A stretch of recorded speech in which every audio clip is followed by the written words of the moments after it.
olyoke ntandike program yennyini nandese kati ndowooza kantandike n'akalowoozo malirize n'ekigulalogi video entuufu eryoke tandike. Kale nga sinagenda mu kalowoozo oba ekigulalogi njala mwotaagingira abantu wano wammanga. Njala mwotagingire omwogezi w'amagye Felix Kulaija abere ku video. Njala mwotagingire omwogezi wa police abere ku video.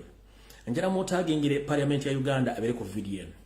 Njala mwotagingire Sara Mugamulengejja Karoli Wasanya Mr. Alaze Peter Mayiga abere ku video eno. Njala mwotagingire Yoseri Tebahoro tabasala mutano wakati setano zezede njala abere ku video eno. Njagala mukyala we Janet Kembabaz abere ku video eno. Mutabani wa muhozi kanye pamba abere ku video eno. Njagala mutaginge kuno baloya bomukulu Abitex bambere ku video kuno njala nanyini eita nanyini kifo kya Freedom City mukulu Sebalamu abere ku video eno. Abazadde abatanagenda ku police babuza ibuzo mujja ku video eno. Njala bana Uganda mwenna abali mu kivulu ekyo bebajja kama simu bajja ka ensawo zamwe mujembere ku video eno. Nina ngende obawo roge mutategera galiwo before nga nene njigatenda baawo njala mutegere. Njala mutange media stations za Uganda zonna. Omuli TV, radio station, bloggers ba ena blomo bere ku video eno kubanga njala gisensula. Gwe mwategere kye kitufu ekiri mu Uganda nayo muyina okuwa tofu. Kale no mwenda bwe malo bategeeza benti mbatagging abantu abo olwo njagala ntandike n'akalowoozo ka leero tuluka tugende ku kigulalogi bwe tuva ku kigulalogi kya leero then tuluke tugende mu firimu nga bwino okutambula. Kale mu kalowoozo ka leero nga bwe tugamba nti ensanafu okwenda sibuti ensanafu etambula egaludde. Butyo njala munsaliremu akalowoozo ka leero kano mukampeere wa mukansindikire eri mukama waffe omulondo Robert Kyagulanyi Ssentamu awulirize bulungi nnyo. Akalowoozo kano kagenda kubeera nga kaleeteddwa nga security alert. Njagala kabere clear nnyo katuuke ku buli muntu yenna akawulire bulungi nnyo. Nja kwongerezaako ne mu kigulalogi. So omukulembeze wa Robert Kyagulanyi Ssentamu kansubenti oli bulungi ne bakulembeze banno n'abantu sekino mwenda baagala enkyukakyuka kansubenti buli bulungi. Mujjabala kwa mutuusaako engalo. Kale butyo njala kutegeeza omukulembeze waffe ne bokola naye emirimu mu kampuni yo eya Firebase. Njala begendereza nnyo mu nnaku zino nina information gyenfunye ng'endaga nti state ey'abafere mu ssaawa yonna oba olunaku luno okuva olwaliro bateekateeka okulumba Firebase wepone studio za Firebase e Kamoocha nga bagenda kukozesa ku luno military. Already bayinza okuba nga basindise dda balekers oba spies oba informant abalekinga information n'okumanya kyekigenda maaso mu Firebase. Ate era nga baagala kuteekawo nsasagge bulunaku lwe bagenda okrading oba okujja okukwata n'okwona buli kimu ekinaabeerawo ng'omukulembeze Robert Kyagulanyi Ssentamu mu studio mu mwali. Kale mukama wange Robert Kyagulanyi Ssentamu njala kutegeeza obubaka buno nti tandiko abantu abali ku studio yo nawo ku Firebase mutandiko bekengera baani abajjawo. Jjukira bagamba nti SFC eyina abalasita bangi nnyo bya traininga batambula mu kibuga batambula buli ghetto nabalazeko ne sample ku bali abekubidde Somalia kubanga mu majja matuufu teri majiga professional we bateeka abantu balina dreads ne SFC ekina yokka. Kale njala tegeeza omukulembeze muganda wange Sadan Magic mayinti gwe oyinza okubanga head of operations there n'abantu abala mubeere very careful nnyo nti waliwo balekers oba informants basindikidde already ku Firebase abayinza okuba nti bainforminga security kubanga baagala kujja okuradinga nga president waali mu kifo lwe banajja bagenda kukozesa military so si kintu kirala kyonna so bayinza okwagala okujja okukwata nga n'omukulembeze waali buli kimu bakyonone era bagende ne bayagala okugenda n'omukulembeze wamuli ku olunaku lwo. So mwena bali ku Firebase please njala mu syndicate information etuuka y'omukulembeze nderezo ne overall manager ba director Sadan Magic ne mutegeeze nti babere very careful nnyo n'abantu aba rotating around abatali ba bulijjo ne babanga abo bulijjo nga communication zebakola ne buvumbe tezitegerekeka mind anytime izo creating a Firebase ne studio yako n'abakulu bonna abaliwo. In fact babaagala nnyo olunaku lwanajja omukulembeze waali mu studio wa mu area so mutegere bulungi nnyo nti waliwo okulumba okugenda okukolebwa. Kakabadde akalowoozo kaaliro kali mu form of security alert nkafundikidde njagala genda ku kigulalogi kya leero. Alright. Ekigulalogi kya leero nno njala kubeera nga kigenda sanyusa buli omu. Njala mumpulirize bulungi nnyo. Era njagala kino ekigulalogi kya kigenda eri mwenna aboogera ku mutimbagano nga muli bankyukakyuka. Mu luzungu bayita ba bloggers. Mbeera ku mutimbagano kuno buli lunaku nengobera buli kimu ekiriko. Nempuliriza buli kimu ekiriko. Ndayo bigambo bingi nje bitambula ebyogerwa. Naye okusirika si busiru ate asirise teyejjusa. Naye tugamba nti bw'onyigiriza nnyo ennyindo gireeta omusaayi. So nno mu kanyomero kaalimu Kigula Luggi ngenda baga nti bw'onyigiriza nnyo ennyindo gireeta omusaayi. Njala sooka bajjukiza nti guno omulimu gwe twewa teri gwe bawandiika ku mutimbagano kola mirimu gya struggle giro buli omu yajja lulwe nga bwe yalina omutwe gwe era ne tujja twogerera ensonga zino katukyazoogerera. N'olw'ensonga eyo njala bategeeza nti tuli mu kkubo ery'enkyukakyuka bagala enkyukakyuka. Kitwale nti tuli ku Jinja Road oba Masaka Highway tugenda tuli ku luguudo ffenna y'enkyukakyuka. Buli omu ayina emmotoka ye gy'avuga kika kya mmotoka kike, ayina mileage ye, ayina ne gauge ye, ayina n'amafuta ganywa g'atadde mu mmotoka, buli omu y'amayi ganywedde.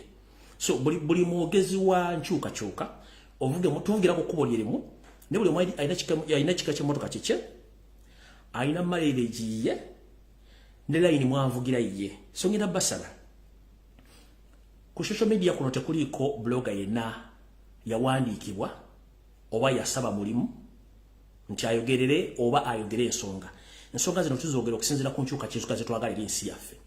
Era buli omu bw'abazze kuno ajja information yiye particularly yamanyi gy'agijja era n'agiwa ensi n'agituusa gy'erina okulaga. Abagifunye ne bagifunamu, abatagifunye batagifunamu. Kati bwe tuba nga tuli mu system ey'enkyukakyuka buli muntu akole omulimu gwe, buli muntu ovuge emmotoka yo osigale mu layini yo. Simanyi lwaki abantu abamutunula mu sowaani ezitali zammwe. Otunula nnyo mu sayidi mmira mmotoka mita egitali gyo. Tunula mmotoka ovuge emmotoka eyo tugituuse gy'erina okulaga. Buli omu ovuge emmotoka yo ogituuse. 1 tewaliwo omuntu gwe bawandiika nti gw'olina okwogera ekigambo kino. 2 tewaliwo omuntu gwe bayo information. 3 tuli bantu bakulu twetegerera. 4 kyenkola oba kyenjogera kinvunaanyizibwako nga nze so siggwe. So you better concentrate on your business. Don't concentrate on my business. Mukitegera. Buli muntu kyokala nzima nzija nekola information oba nenzija ngenje sabbiri nga balaba akoze dda. Omuntu oba yawadde information nga nange nagifunyeeko ojje muneetegereza record kiri ku record siyingirira information ya muntu. I don't disguise anyone with information. Era mbanga omuntu yajogeddeko emisana nga nange nagifunyeeko sisobola kujaga nti gudi yabagambye enkyamu oba eno yentufu no. Nzija nendeta information endala eri nenjirekera abantu bagikola. Sibukyanga mbera ku social media kuno criticizing akaku blogger yena wa national YouTube platform oba people power kino wakikoze kyambo kubitibagana you made this wrong. No. Nkola mulimu gwanganza omuntu kubanga it's my personal responsibility on behalf of my country. So omuntu ojja ku social media every time ngo owala kati omuntu omwogera kama fuukule oyogera kiri as if you employed him, as if gwo musasula, as if gwo mulisa oba gwo mutegerera. Tuyina emitwe gya njawulo. Nze okubanga consecutively now it's 5 years impa information nga 99% etuukirira gwe nga tona kiwali okoze ate buli lunaku ng'ojja okulitisayizinga nze ani k'oba okolera. Buli muntu sigala mu layini yo ng'okola emirimu gyo. Bw'onyigiriza ennyo ennyindo gireeta omusaayi nze ndi mulungi mu kuanalyzinga issues n'okusoma embeera z'abantu. Abantu abo mulina ekizibu, mulina hatred, mulina ebbuba, mulina akajanja, mulina effujjo, muli bankwezenge. Omuntu akusingako olina mwebuuzaako nti okikola otya for all long obadde okikola otya. Than criticizing. Bwezija ne persecutor alert nga tulimu n'enzuwa ne zituukirira. Kikulumako ki? Era okijja mu buzibu ki? Omanyi abantu bamera nnyo obusajja ku nsonga ezitabakwata kumamba mpadde security njiwadde muntu wanjiwadde eggwanga njogedde ebigambo bingi tebituukirira n'ebimu tebinatuukirira kati gwajja nagamba osimeewo yatadde security gwe tezikwatako sigala gy'oli nzireka nkole kye nina okukola okitegera nene nzija leeta information ese tubakose please mind your business as I do bw'oba tulina byakwogera sigala gy'olina okubeera osigaleyo kubanga internet si abametwe minafu tukozesa obwongo bunyina okuanalyzinga okitegera noja na information nti ate oyo simanya awula mu struggle njawula mu struggle yeruwa nzisawula mu struggle nzija nempa information eyamba abantu okutambulirako for 5 years mbadde nkikola savings obulamu bw'abantu bangi nnyo struggle etambudde nga tugitambuza ffenna negoba otuuka ku the extent ogati ate simeno asimanya akola please mind your business muli mumanya level yo amagezi gabagamba mutwe so si mugejjo bino bintu mbitegeera bulungi nnyo amagezi gabagamba mutwe so si mugejjo gobolya nga tokyasobola kutambulako speed eriwo nga ne content yakubula wumuze engalabiyo wumuze entwingiriyo wumuze empamyo wansi mumuzeeko emitwe Other is criticizing people for what you are so mutuleke, we can speak. Ebyokogereba byabula mutuleko wansi. Let people be. Nemombera ku buli kaseera criticizing ngondo bichi. Some people maybe mukolera kubanga you are paid to divert people. Bobanga toina gwokolera. How dare you ogamba nti olumbo omuntu akole mulimu gwegumu. Si ulya nkoba erere mugabiru bando. Abe ela mu obo yogedda kibera kyabwe. Ndefe woffe nonja simanya what nabota. Chichi mugeza okuteekawo. Mugeze ko coping embereri wo. Omuntu oba yakusinze yakumusanya muno akusinga ekigere togita njovu. Okitegera. Ate okutegera siteeka. Singa fera mu kitwa tutegera singa tewakyali ayamba munne. Ni wayino okubirawo classes abategerera ddala abatategerera ko ddala n'abategerera kati abayina bayamba buyendo kutegeera kati leka buli muntu ategere mu class ye. Okitegere bulungi. So buli muntu muleka akola omulimu gwe. Oba oli ade security alert oba wadde information as long as you go to Gina keep quiet, zip up your mouth. Just shut up your big mouth. Musirikeeko. Teri abogerako mumogera ku bantu. Olwokuba temusobola kufuna information, that's the problem. Okitegeera. Bwe tuba twogedde ku nsonga muzirekeze beerewo. Okitegeera. Naye abadde baddaawo ne boogera kino ate linnya Lumbuye yabafuukira ekizibu simanyi Lumbuye yabaki. Lumbuye muleka akola emirimu gye nga mukola emirimu gyammwe. Okitegeera bana bajja okungobera simanyi gye bava. Ate ng'ekikulu ekisinga ate mwe mumbeerako. In fact bwe mmala okukola video some of you mujja ne mujja information byenjogere ne mutandika okudda ku platform zammwe ne mutandika obijjo bojaamu ate obijjo abulula. Which is wrong. Okitegeera. Bwegenda nawe onye information yo jango okibulira abantu. Meme katale kyosima kyegula. Bwebanga abantu bakyanga kitegeeza nti nkyali credible byenjogera. Bate bakyagwe kitegeeza to kyali valuable waluzinga wayika Windows. So muleka abantu bakole nkiddamu nga nfundikira akagwe ekigwalo gikyaleero. Mu struggle no terigo bawandiika twajja feka. Terigo basasula twekolera feka. Mukitegera bulungi terigo bategerera olumiye tegerera lulwe. Singa fena twali tukoleza message y'omuntu fena tugere batuwe information okuva simu ku security loba mbali. Singa tukyakola but we get different information from different sources ne tusobola okubira independent okuwa information. Kati gwawoza mbwa ate simu no twagezaako kyagaana kati buli muntu akwate ku buli muvuge motoka mukolero yo no vugira mu motoka yo. Mind about your car, mind about your marriage. Mufe ku bantu muleka abantu bakole emirimu gyabwe. Ebintu by'okwebuzabuza nga afukana batwabikowa. Buli muntu kola ky'olina okukola bw'olemererwa va mu layini abala bagende. Ne musoberwa bwe twali abakulembera nga basigala mu kirasi basigalangamu. Please muleka abantu babeere. No natero gezigezi simanyi onayogera bwati gobadde oyagala njogere ntya. Gwe kiky'obuulira ensi ne kibaawo. Njagala mwena ba despising information yaba no ba criticizing. Oliyogedde kino kitukira kebeko ko tuwage tegera kubika. So muleka abantu babeere. Ne mutumbere mpiti tubeere ga tubala kuba tutwagala baddamu. Kubanga you are not worth to be replied. Tuna balekere musigale nga muvundireyo. So mutuzeeko wanse mwaza mwe, mutuzeeko wanse mumpuza mwe, abantu wa information bajiwulire. Ekitegeeza information gye tubawa namwe kenyine watwaliramu. Bw'oba toli mu B, kiki ekikunyiza mu mazina g'ababbi. Bwe basigamba gwe kiki ekikunyiza obusungu obujjawa. Nze kukyangambira mentioning agako omuntu yina mu struggle nti okoze bwa kino no nkola byange. Okitegera niyo najja nakulinnyirira ate okusirika buli kimu nkiraba. Not because sira nkiraba. Naye ngenda basaba ekigambo kimu. Buli omu vuge motoka yo etuke gyenderaga kubanga twali go bawandiika teri go basasula. Mpozi ngiriyo bakola nga babasasula. Neba nga tebalina go bawandiika.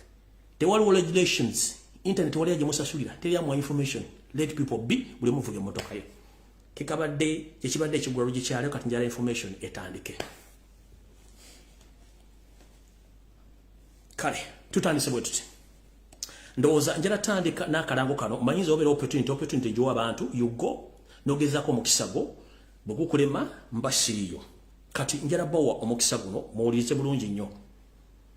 Mu mwezi ogw'omunaana ejja kubeerayo International Summit on Mental and Health Disability 2023, a theme inclusion and reliance for everyone. Summit yeno egenda kubeera mu ggwanga lya Canada. Ejja tandika olunaku lujja kuba Lwakutaano. Ennaku z'omwezi zijja kubeera 4 omwezi ogw'omunaana. Okutuuka ennaku z'omwezi 6 lujja kuba lwa Sunday. Omwezi ogw'omunaana ennaku z'omwezi nga 6 omwezi ogw'omunaana omwaka 2023. Ndowooza ejja kuba etandika nga buli ssaawa 3 ez'okumakya ng'ekoma ssaawa 10. Omuntu yenna eyandiyagadde okweyunga mu summit eno either ng'oli international participant oli Canadian oba oli exhibitor stroke vendor ojja tuukirira abantu bano oba ojja tuukirira omukyalo ono osobola okubanga ombuuza more details oba ebisingako ku summit eno. Bagambye bati, for more information please contact Madam Brenda Nakato at her email is brendanakato44@yahoo.com. For WhatsApp, please contact Madam Brenda Nakato on +14 16 83 58 174 or 256 756 70 3166 or 256 774 222 Address 237 Sackville ST 237 Sackville Street, Toronto on M5A 3G. Kakadde mulungi akalango mukawuli kasoma kati mu Lungereza kagamba the International Summit on Mental Health and Disability 2023 theme inclusion and alliance for everyone. Participant including the international participant, Canadians, exhibitors, stroke vendors. Buli kimu kibabulidde endagiriro ejjatandika ku Lwakutaano ngenda kuzomwezi nnya omwezi ogw'omunaana omwaka 2023 gwe tulimu gutandise ejja kukomekeza olwassaani ngenda kuzomwezi mukaaga omwezi ogw'omunaana omwaka 2023 ejja kubanga etandika ku ssaawa 3 ez'okumakya mpaka ssaawa 10 ejja kubeera mu ggwanga lya Canada.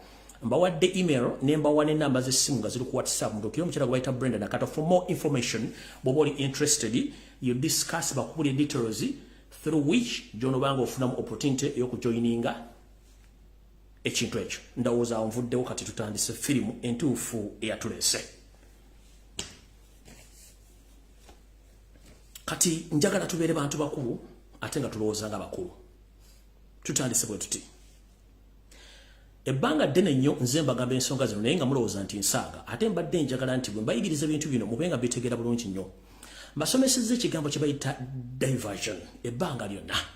Kimenya nno omutwe ng'omuyizi ng'omusomesa asomesa ekibalo ku ssomero bw'anaasomesa abaana okuwala naye nga abagamba z minus x equals yx ne bagamba finding a y.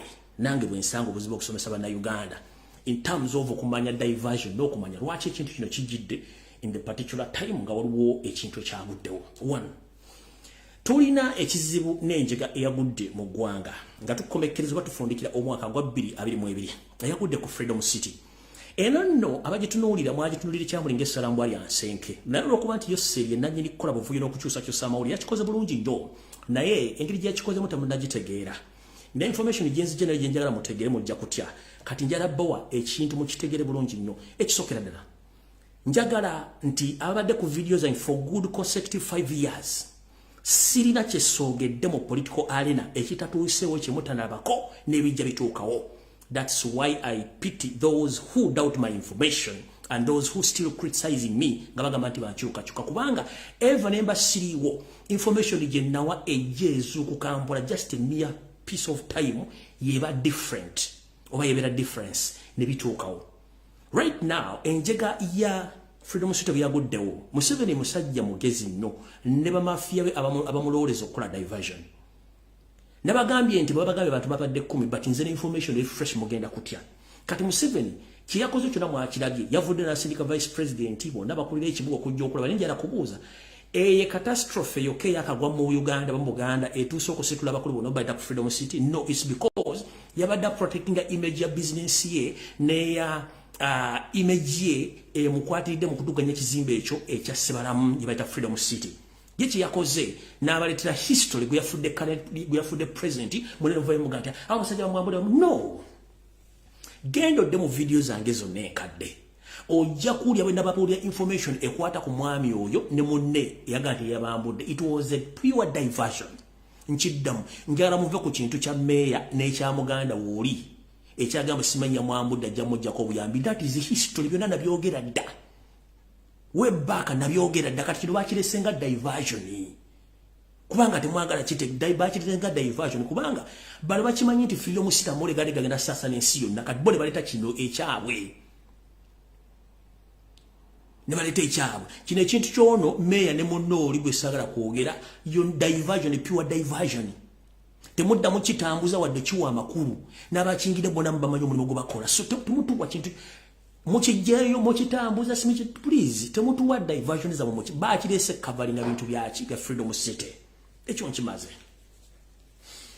tugenze ku kintu ky'aba promoters nti bataddewo emiwendo egyesalira ku bayimbi njala kubuuza waliwo omulwadde asalira ebisale eddwaliro ntogenda kunzijanjabira ku mutwalo gumu nga sincerely speaking abakoze ekintu kyomba state agent era nga nabo bagendanga eggulu ne bateekayo requests zaabwe nga ba promoters okukola business era mukimanyi who owns ba promoters mukimanyi no owning abayimbi abasinga obungi mu Uganda so abakoze ekintu kino balinga omulwadde wanajja agante eddwaliro nti ndinze muteeka kunzijanjabirwa ebisale byange munzijanjabira mutwalo gwa mitwalo 10 wo no eddwaliro likujjanjaba ne mali kubulira biru yalyo so kati musoka mukwa please njagala tubere bantu bakulu ba promoter bibale mu music industry mbali katosobola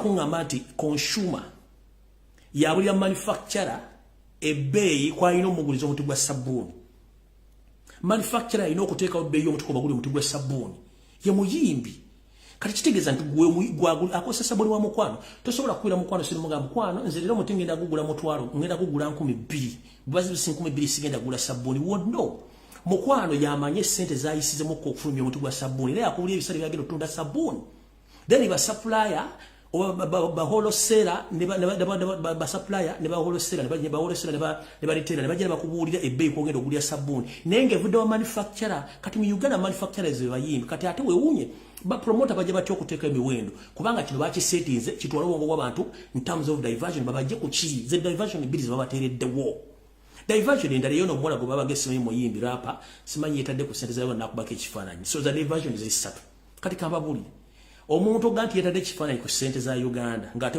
muyimbi tebigatta oyina kugamba ffe tusazeewo nti ate abayimbi muyina kufuna sente buzi tebigatta ekyalo kwago tebigwatta tuve ku diversion kubanga bayagadde kujjawo kiri kintu kyani kintu kya freedom city kanjala bategeeza mbasomeseza diversion mnoganya okutegeera weewunyi lwaki bijjidde mu kaseera kano gusura kunga nti omulwadde atabuli eddwaliro sente balina omukyajinga ayoseza sabbuuni ate yakubira mu konti sabbuuni ngenda mugula sente bweziti no it is impossible tekisoboka tekine kigattira mutegere kye bayita diversion Museveni yasinga creating diversion okubajja ku kya freedom city mukitegedde bulungi zino pure diversion ekifaananyi ky'omwana singa muyimbi yatadde ekifaananyi kye ku sente it's a pure diversion please mubeere mu kirasi mutegeere bulungi nnyo ebigenda maaso mu ggwanga ekyo nga nkivuddeko kasita mutegedde bulungi diversion era sagala muntu asharinga kintu ekyo simanyi yogera ku nsonga z'abayimbi simanyi emiwendo simanyi ono meya simanyi that is kasasiro pure diversion bajja kumulamwa muveeko kya sebalamu kati awo nga tuvuddewo tugenda tutandika bulungi nnyo buli omu amanye kiki ekigenda maaso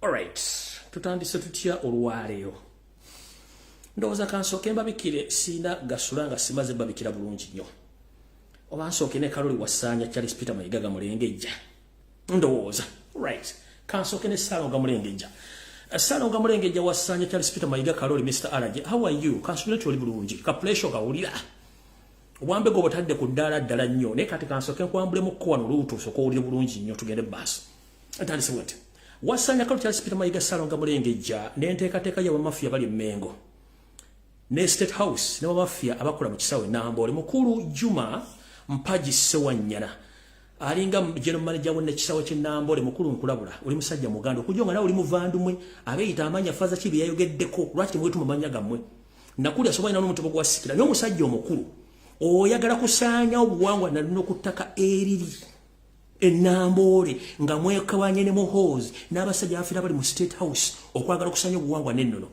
wetwogerere essaawa zino ne ku mawulire ga leero musindise Felix Kulayije owaddabo kkala kati oba black oba white ajja yogera bitali matankale bwe tubakiza kuyingira mu kisaawe mu kisaakate kye Nambole mukulu Nambole terina kyapa ettaka lya Buganda n'ebiwango bituddeko bya ttaka lya Buganda mukulu Juma Mpaji Sewanyana managing director we Nambole olwo olugezigezi olufuluusa ali ku lumbe lwa nnyina owalerera nnyina mukulu lukomye kyonna ekigwe Nambole nga musanyizaawo saiti za Buganda ojja kifuwa nga okizza munda ntegeeza Obuganda nga obudde bukyali omanyi muzanyazanya nnyo abo mufiriddwa abantu bamwe temutegeera kibasa n'abantu bamwe olwokuba nti muyina emputu. Jamiru Sewanyana Mpagi, managing director oba manager wa Nambole Stadium, okolagana ne Museveni, Muhoozi ne Janet n'abasajja bali bamafia abali emengo. Musanyeewo embuga ya jjajja Nambole n'ebintu bya Buganda, n'oyo musajja Mamerito Mugerwa, n'oyo DOC weboyogerere gwe nabalaga omukyalo ne mujja kifuanga mukiza munda, njagala nsetegeere butyo awosagala ku lwawo nnyo. Tugenze omwaka gwaweddeko nembabula buli kimu ekyabadde mu mwaka. Ssaabasajja Kabaka baamukako okujja nababuulidde yakuba essimu yakubira Museveni, yali mayiga yennyini ekiwalabe male yakubira Museveni omugaba tujja kuswala nnyo singa Ssaabasajja Kabaka talabikako. Lumbuye aba atumeze bumezi kati bemmeggano munsula mu gulofa nze ne wensula simanyi okuba nadule sigimanyi naye basajja bakulu mwewumuze kwene ensi tekungula tugikyalako bukyaza yakuwa yagiviira tuli mu kabuka. Naye kambaleka video kano ndyokenza nnye video ya Ssaabasajja Kabaka mulabe n'obu njala mwetegereze embega kati yavudde ku ddala eddala wabula n'omuntu asembera Ssaabasajja Kabaka tayagala mwakalabi njala kadda bulungi nnyo nti omusajja kati takyaswala alimika n'emboozi ya mukama we gy'abayogera n'omuntu mukalabe bulungi nnyo.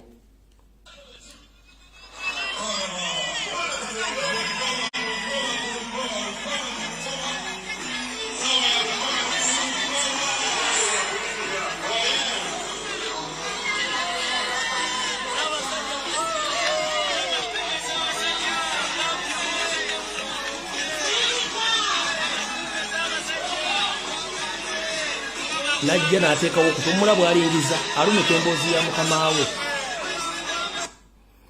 Ssaabasajja Kabaka bwe yabadde nga agenda kulinnya ku kituutu waggulu n'asanga musajja gwe yali tasubira musanga mu layini n'amuyita amubuuzeeko. Akasajja ne kajjira ddala okulira n'okutu kwa Ssaabasajja kagala kuwuliza omusajja agamba ky'omusajja. Mwetegereze musagala muwanda bigambo mukama tuleke ku vidiyo yandeese manyi abantu amulowooza nti ebintu bino ensi tebiraba. Ono yafuukira ddala mbega kati wulira.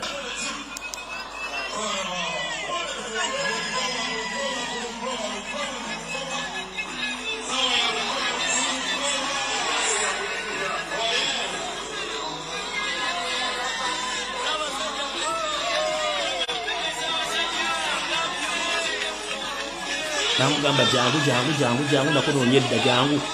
Ne kajja ne kasembera kaako ne kasembera. Kwegamba omusajja takyawira dda musajja. Awo tuvuddewo. Kale butyo Ssaabasajja Kabaka bwe yamaze okusindiikirizibwa okujja ku mukolo okutaasa mayiga n'ekyole male ne basajja banne. Abasajja bano njala sooka bazzaayo okuva lwe batandika okuwamba n'okutta abantu. Mengo ngejjudde mu bamafia tewali muntu yali akola statement yonna ebuuza baani abawamba abaana Baganda n'okutta bannayuganda mu Buganda. Ssaabasajja Kabaka bwe bamala okukwata Kyagulanyi n'okubba abantu amasasi mu Kampala, Ssaabasajja Kabaka yavaayo n'akola statement yamuviirako obulwa. Njagala mwendaba criticizers Mayiga baasasula. Njagala mudeteyo video emu Mayiga ng'ako obanga adda mu bubaka Mukama bwe yali ataddeko bwe yayogerako olunaku. Either Mayiga omukungu yenna w'Emmengo Kabere MP wa Buganda eyavaayo n'akola statement ng'ajuliza obuki ajuliza obubaka bwa Ssaabasajja Kabaka. Kabere oyo gwe muyita luupu Kabere ani okujjako omusajja ali ogulutamaguzi Semakula. Waliwo engenda okusinziira ngende mu maaso ne video ya leero. Njala kuzanya video mwena mugimanyi naye n'obubaka bwe yaziyogedde ng'enkomerero mwaka ekola ki eyogera eggwa mugenda tegeera. Buno obubaka bw'Omutanda bwe yayogera nga bamaze okukwata Kyagulanyi bassa abantu naye Mayiga tayogerako kigambo n'eki. Naye olwaleero yavuddeyo n'agamba ng'adifendinga Mukama nga agamba nti atwala okusaasira ku eri abantu abafiddemu ku Freedom City kubanga state yamusindisa akole statement eyo bakkakanya abantu omutima. Wulira buno baali obubaka bwa Ssaabasajja Kabaka ngenda buuza nnyo kati ne ombuliro Mayiga ddiro yali azze mu bigere bya mukama we n'awa statement ekondeminga okuwamba n'okutta abaana ba Buganda ne bannayuganda. Yiyo kukitta bantu ekyaliwo mu Novemba nga 18 ne 19 Uganda beetaaga okumanya abatta abantu baabwe. Uganda ddala bangi abaafiirwa abantu baabwe era bangi bakyali mu maziga. tell me about that? Who's accountable for that? Yali statement ya Ssaabasajja Kabaka gye yayisa ye yatandika omuleetera obuzibu n'obwavaako. Gwe njagala mayiga gwakeera okuwa omutwalo kakadde mitwalo 10 ku social media nayogera ebigere bitakwatagana. Oyina omwana oli muzadde. Njala ombulira okuva Ssaabasajja yakola statement eyo. Mayiga ali avuddeyo ddyo okukola statement yonna ekonda eminga ekiwamba abantu n'okutta abantu mu Buganda. Olw'okuba nti baakwata Ssaabasajja Kabaka bamuwamba.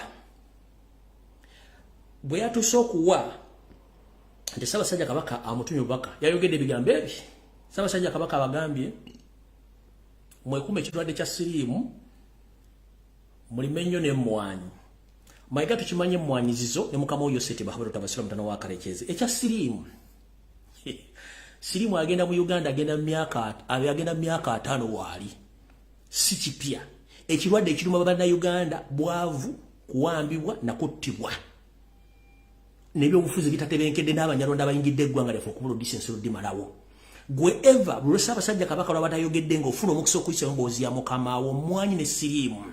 Sebo twagala kubuuza kuva ddi nga Ssaabasajja Kabaka agenda nti babuulirize ku kitta bantu gwe lekoze statement n'ovaayo. Wazira emboozi ogenza okola nti embeera mu Uganda ya siriimu ogenza okola n'embeera mu Uganda balya mmwanyi. Abali mu komera balya mmwanyi abattiba balya mmwanyi oba siriimu kyafuuka. Siriimu mu Uganda si mawulire ne mu Africa n'okutola ensi yonna. Okujja nga abantu mwe temugoberera nsonga zino. Omusajja ono bw'avudde olwaleero n'agamba nti asaasira abantu abafidde abana ku Freedom City akikoze okukavalinga abantu kye bandabye nti tewali wadde omuntu omulala akyogeddeko ye n'avaayo n'akyogera ku lwa mukama Yoseri naye nga mukama kye yayogera takyogerangako agenda mu maaso nga nti siriimu na mmwanyi siriimu na mmwanyi. Abaganda siriimu bulwadde bwaffe bwabwe afuna oba emmwanyi Abaganda waliwo ekintu ekitagatta mu bulamu obuli emmengo naye tujja kitegeera gye bujja katuna. Kati nawe sigenda kulwawo njala genda ku information entuufu eyandeese katutandise bwe tuti. Njoke ngende mwendala bage mutaage abantu abali ku Freedom City mwenna njala mutegeere. Mwenna baza bagobera video zange nabagamba nti sente ezafulumizibwa ezaprinting bwe ziri mu buwumbi n'obuwumbi ezigenda okusatulatinga nga mulimu akebiri n'akemitwalo 5. Sente zaingera damo system ne banka mweziri. Kati njala bana Uganda mumpulirize bulungi nnyo. Bw'oba okimanyi nti olina sente mu banka. Bw'oba okimanyi nti oli musuubuzi. Wulira information eno. Njala obbabikira. Gwe muna Uganda yenna alina ensimbi mu Uganda. Oyinza okuba nga ku nsimbi z'olina mu banka oba z'olina enkalu. Ku bitundu 10 ebitundu 6 sente zonna z'olina nfu. Chiddamu. Gwe muna Uganda omusuubuzi nawe alina sente akola business. Oyinza okuba nga sente z'olina ebitundu 6 ku buli 10 zonna nfu. Kye tuyita fake money. Mfunye okwemulugunya okuva mu sources enjawulo ng'abasuubuzi batwala sente okuva mu banka zitwala mu forex bureau okukyengisa ne bagamba nti sente zemuleese tezisobola kuchengisibwa mu international currency. Wano mu Uganda tusobola zikozesa zitambuza naye nga okugula sente ngwira tekisoboka. Ensonga evudde ku ki? Ensonga evudde ku nti tetulina mutesi ateekera ggwanga mu byanfuna byayo n'ebyennyingiza n'ensaasaanya mu kittavu ky'eggwanga ekikulu kye tuyita Central Reserve Bank of Uganda. Abasajja bano bakwata sente zonna ze baprintingire namunkekera ne baziteeka mu saturation mweziri. Omu ku drone zange yaŋŋambye yagenze na withdrawing $1 million okuva mu Centenary Bank ne bazimuwa mu hard cash n'azitwala mu kolokolo ozivungisa ku forex bureau bamwemu sente ez'Amerika. Olwaziwaddeyo ne bazisunsula mugenda okumaliriza nga $2 million ze sente zabamukizo muwamu endala zonna bagenda ezo sente wante isobola kufuna mu international transit isobola kufuna mu international currency olw'ensonga nti IMF na World Bank sente zino tebazirikogonizinga nga sente entuufu wadde wazijje mu bank. Nabadde njawulo n'owokubiri nadde njawulo n'owokusatu n'owokuna nga bagamba ekigambo kye kimu nti sente tukyasobola kugula sente ngwira olw'okuba nti sente zonna ze tulina zandibanga mu Uganda zisobola okukola naye nga ku international level gula international currency sente tezikkirizibwa olw'ensonga nti zaafuluma nga mulaba nsayiningi ziriko omukono gwa Governor of Bank of Uganda nina kuzomwezi kuzafulumira kweziri naye nga forex bureau zikimanyi bulungi nnyo nti sente ezo tezikkirizibwa kugulibwamu sente ngwira. Kati mwenna mbategeeza abasuubuzi ne banna Uganda oyinza okuba olina sente nga ziri mu kale wa mu note ebiri wepo ne note emitwale 5 gye muyite ekizike nenga zonna zolina nfu bono yagala zigula mu pound euro oba sente endala zijja kuba tekyasobola kuvungiisibwa manyinze byange mbyogera kate ng'omusiza agole siyani tingenda kulirako bantu bange kansoke mbalageko sente ezo ziri mu fomu bwetyo geego amazike gammwe gabera n'ennamba emu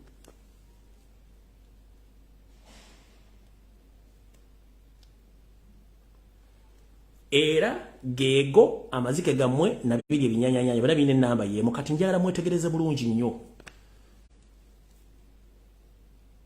tugenze wano wali okulina okukombeso wana njagala nsooke kuzuumingire ekintu kino kitegere bulungi nnyo ebizike biri bisatu gy'emitwalo 15 egya Uganda zirina ennamba zezimu zirina ennamba zezimu serial numbers zezimu egyo mitwalo giri 15 ebizike bisatu birina ennamba zezimu birina serial numbers zezimu kati ze sente ziri mu saturation tosobola genda mu flex bureau n'ofuna kye tuyita foreign currency ng'okozesa sente ezo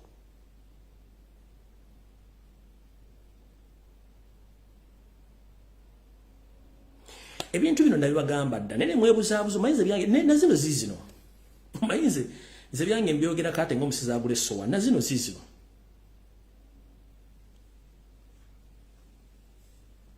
nayo giri mitwalo 15 zirina same serial number mu banka bazikuwa bulungi nnyo bw'ogenda ozivungisa tezisoboka bakugamba tizino sente nfu kino kigenda ku mitwalo 2 n'emitwalo 5 egy'ebizike so kati mwenna mwetegere bulungi buli alina sente Uganda ati ebitundu nkaka buli 10 olina zonna nfu naye nga nabawooninga dda ebintu bino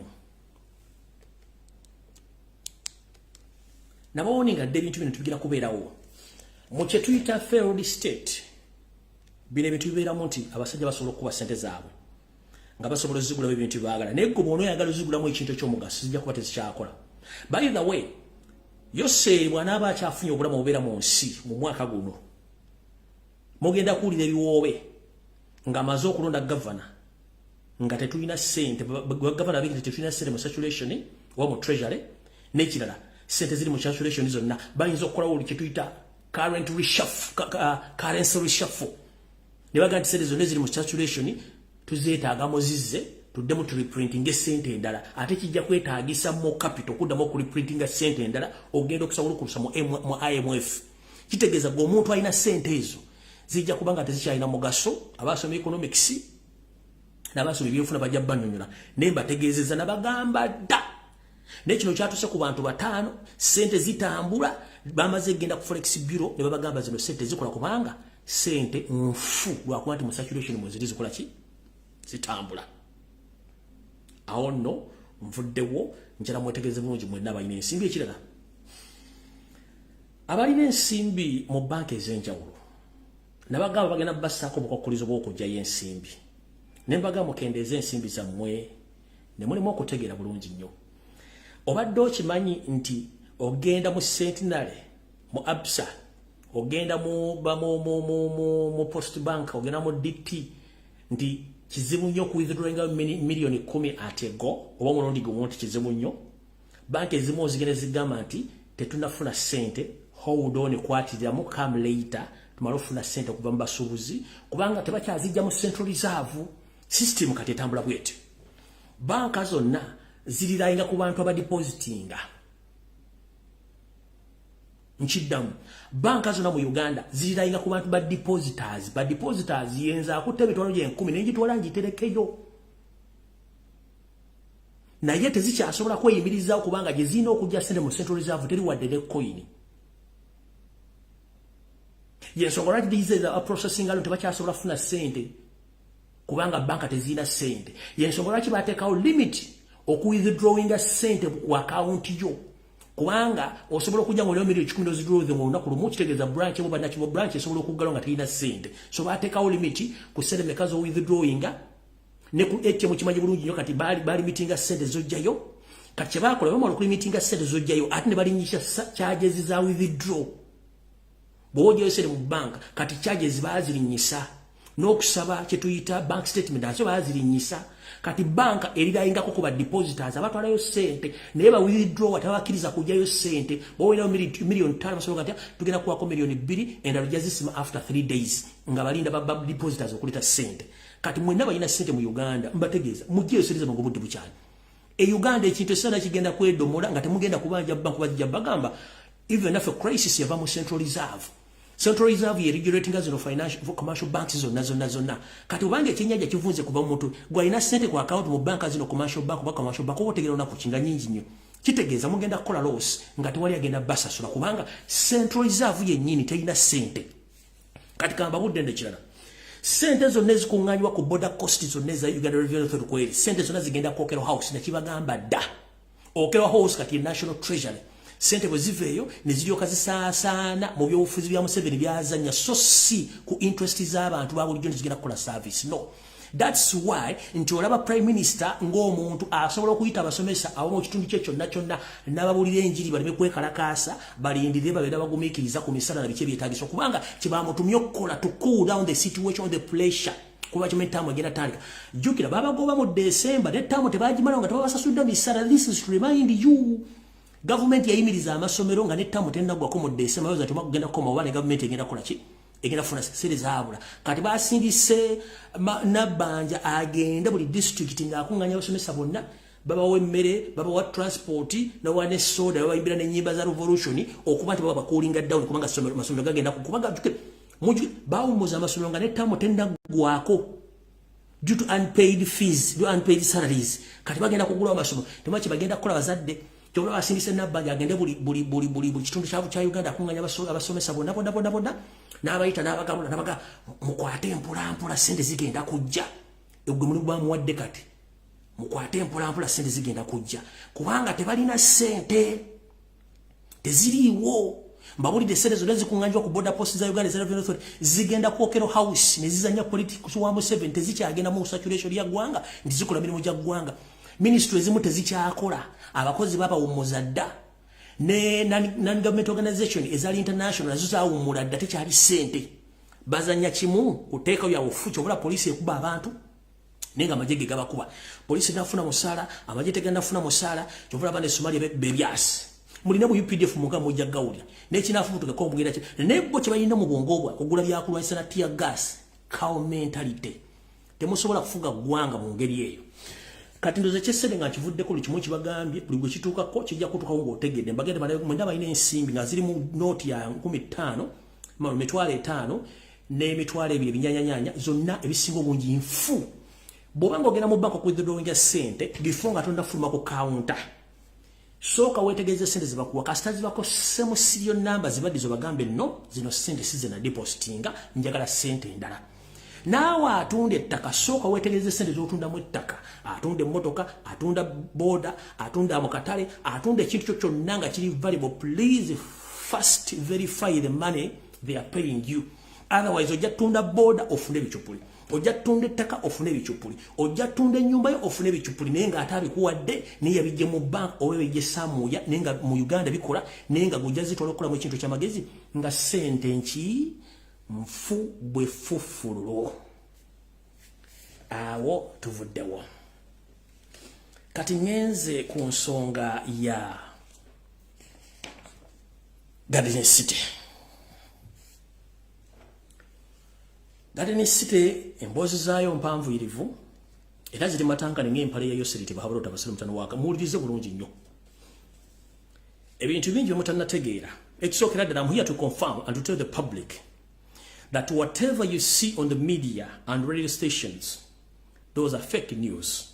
The real information states that the number of people who lost their lives at Freedom City during the 31st December 2022 was expected to be 36 people who lost their lives. But the government and media, all the mainstream media in Uganda, all they were paid by the state.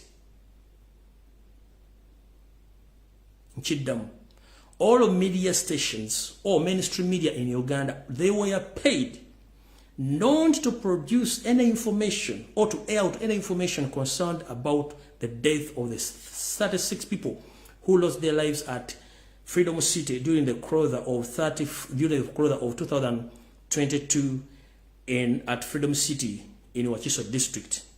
So, mwenamba tegeza nti enamba entufu y'abantu abafudde babadde 36 naye TV and radio stations zonna Yoseri ne banne bayisasudde obutafulumya amawulire gano.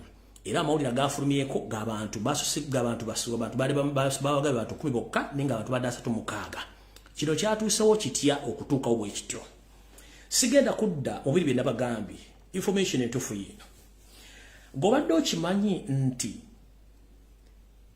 nga twolekera sekukulu ku Freedom City wafaayo abantu ekyesubo kyatta abantu abalala bagendera ku bisago era tewali muntu yina gubakkiriza ku recording wadde okufuna information ku TV ne ku radio kabere blogger yenna. Obadde okimanyi nga tuyingira wiiki ya Christmas ku Freedom City wafaayo abantu ng'ekyesubo kyatta abantu ngenenjega tenagoya 31st ekyesubo ku Freedom City kyatta abantu tegwali kyafuluma ku media yonna wadde newamu. Nabagambye nti nga bazimba wantu wali abantu 20 emizimu gyawo si myangu gibanja n'ebyokola bennyini abagagga bye bakozesa okubeera n'ensimbi ezo nabiwo ebiri.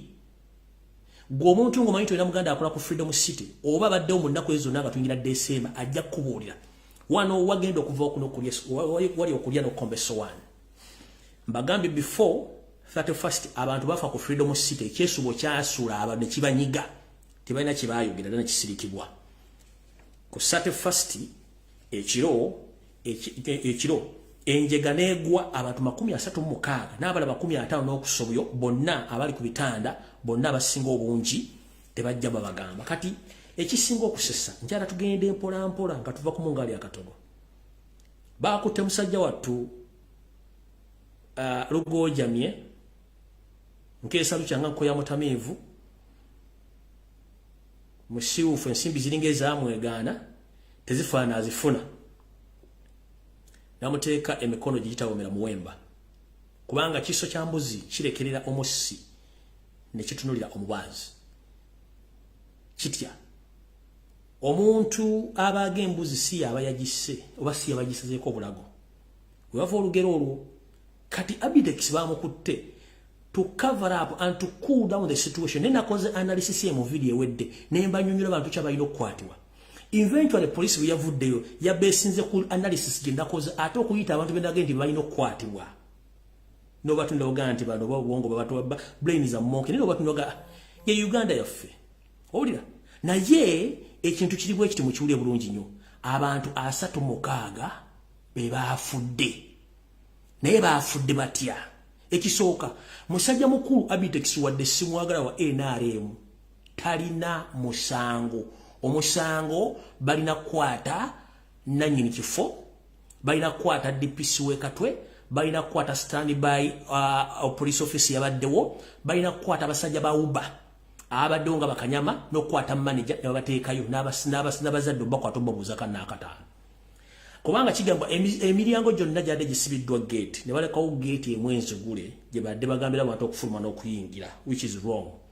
Abitex nga bwengendo zanya voice note zino ku muntu yabadde eyewitness mugendo okukakasa nti bakutte wabwerere kujja obujja information nenge namba yafudde yabadde abantu 36 nenga tebaagala nsemanye era kyovula basasudde ntegezeddwa basasudde ba bloggers ba NRM ne basasula media TV radio station abantu butayogera ku kintu kino yeso lwaki Yoseri yasindise Jessica Alupo for the first time in history ne basindika minister ba Kampala ne basindika n'abantu bona bajja ne meya n'atuuka okulaba ensinga ebibagenda okukwasaganya mu kintu kino. Tetwala okone ku forensics team kujja kukola kulaga bukodyo wabulaki ng'egye bagenda okunoonyeza misa kubanga ekintu kya Museveni bali mu ekintu kino okusasula ensimbi zino nembe yalaba official abantu 36 bafudde.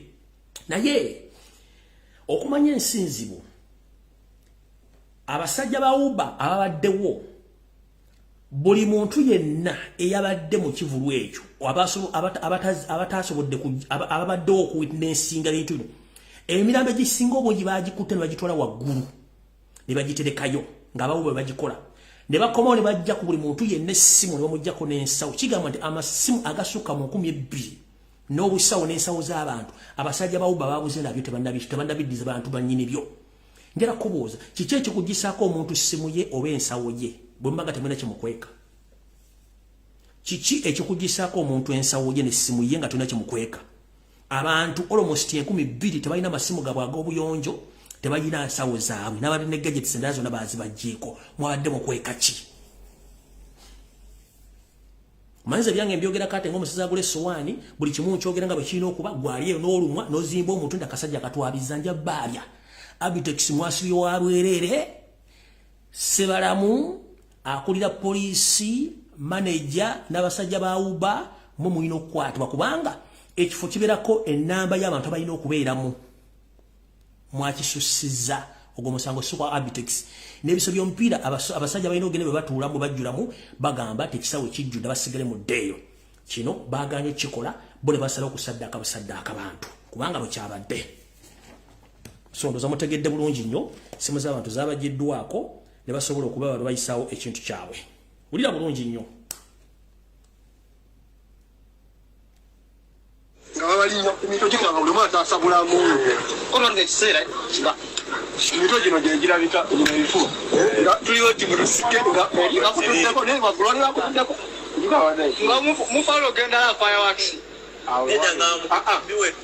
twayingira mukika lyakalyange balina effujjo bagendesa fosi bagenda fosi kati olwakyayo afe tugenda afe tugenze kati bakozesa fosi eri tukyakala kange balina ekatuka nekafunda kati kagende nekafunda kanyawanagambuddeyo mu biteeri kanyawayo kanyawa yali ali ku mujanga nagambuddeyo mu biteeri omwomu yayitawo nagambuddeyo mu biteeri kati eri bagulawo leero abantu ne bakyuka eringa bakasiteegi eri wanene ekyo kigete ate nga bakuya ebibaati abantu nabagambuddeyo mu biteeri abantu ne bakyuka kati mu kukyuka bajja beesimba abali eri mabega ne basembye eri bayokusawo ne zitandika kati abantu n'oliyo omutima bonna basindika businzi bagenda omulimu abaana abato emyaka egyo nobona gwe naye nalidde omwana akutte mutowe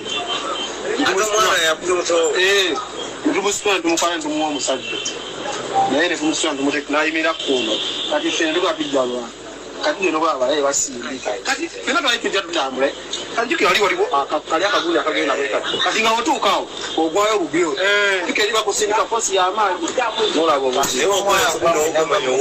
wobira wansibakulakako abalala baapige era waliwo abali bagudde abasinga bonna erakya wansi abasooka wansi abasinga bonna baafa mpozi oli yazirika buzizi naye nga abasinga bonna baafa bali balina kuba biri nayagala bulamu olimu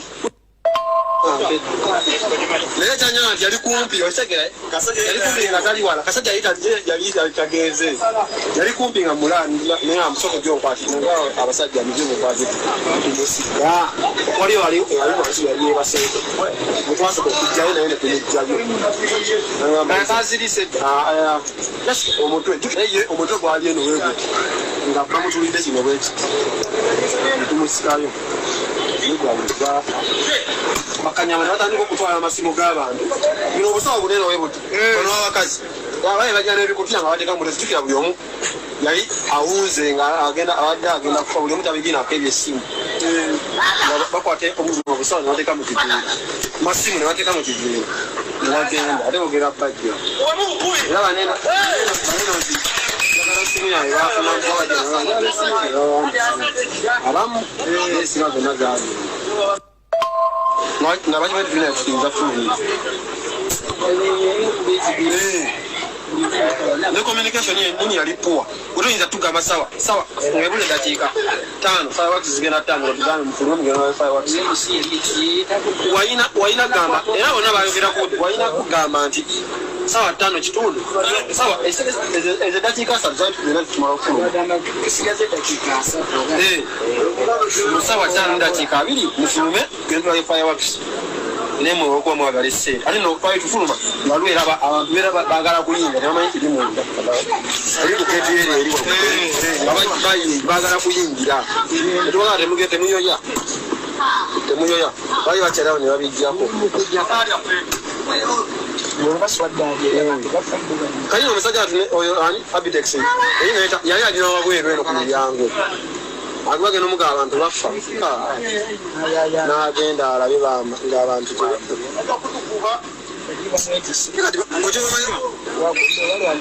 kati balina omumoto kugiragira mbaka ndoza mukitegedde bulungi nnyo amu ku baaliyo ba high witness botasobola ku TV kusobola kufuna ku TV alabajjako amasimu gaabwe tewali kye basobola kwogera ku nsonga ezaaliwo ko Museveni kanteekawo diversion y'abayimbi simanyi n'emiwendo gyabwe nteekewo ne Lukwago ne Kyaliwe abantu bangi baafa ekisinga okwewuunyisa nti ekifo ekyo tewaliwo fire brigade tewaliwo ambulance abantu abasinga obungi bwabanga Buganda we yagenda ku 31st na government yali ku Freedom City nga tomulabangako jeje mu ku mirambo giri egitalabikako egiri 26 nchiddamu bwabanga Buganda bwe yagenda ku 31st wa mwana wo mutabani otaddanga tofunanga mulambo jeje mirambo egyasooka ne gibuzibwawo ku sport nga teri amayinji gyalaga kuwange nambe confirming kusingira mu sources zange jale mirambo 36 bano basomyeko 10 kati fun enough okumanya bana abasajja bani abasomera ebintu bino era otubagenda brains za monkey genda ku social media genda ku bwenyi w'ekitabo kyo osome ku pages zonna eza Uganda eza mawulire mulabe charge sheet ya Abitex emisango gye bamuvunaanyi mulimu amanyanga kanga basomere wano ku charge sheet naye nga abantu babadde 36 wali badde wandi count ovunaanyizibwa okwenyigira mu kubulajjaga bw'okufiisa okufa kw'abantu 36 wabula mu charge sheet bataddemu amannya 2 ulira kansooke mbasomere n'esooka nawe mu social media mulabe charge sheet ya Abitex gye bamuguddeko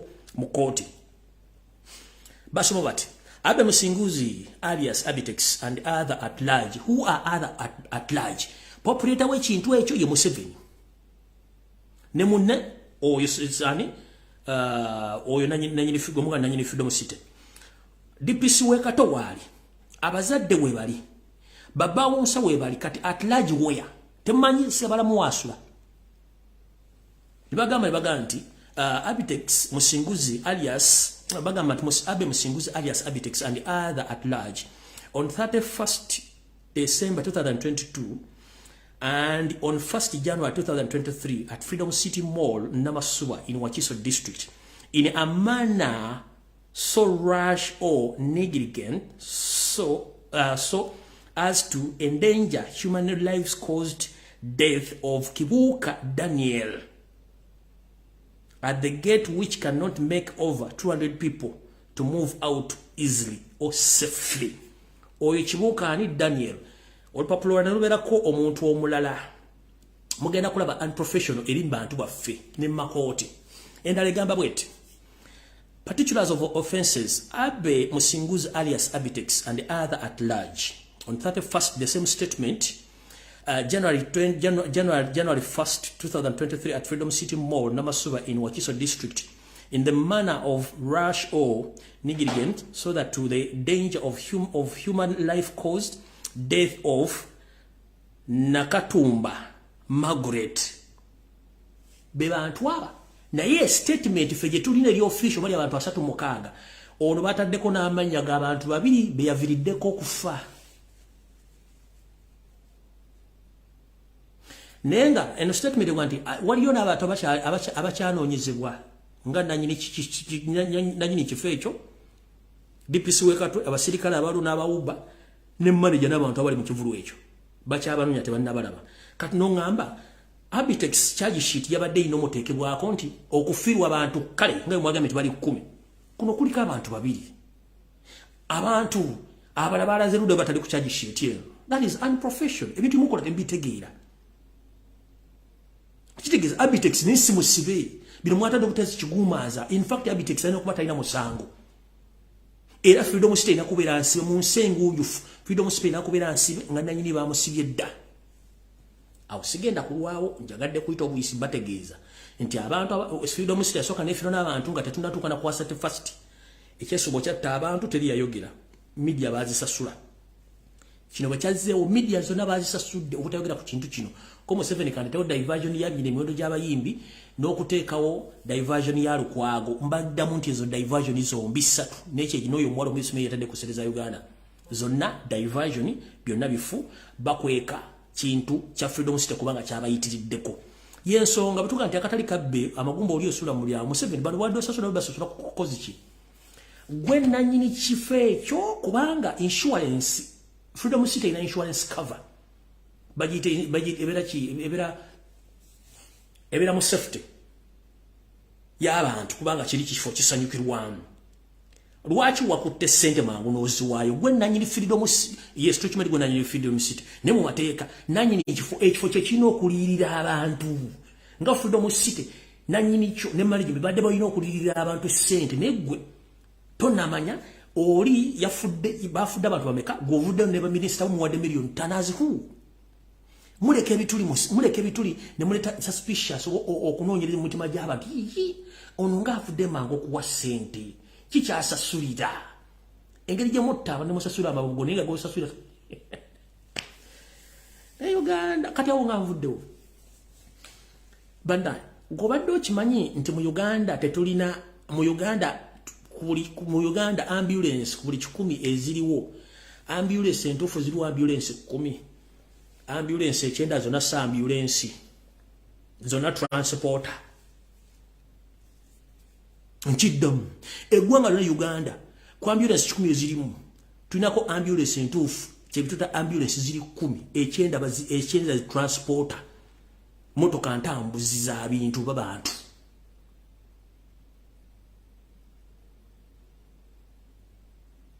mbuuza lwaki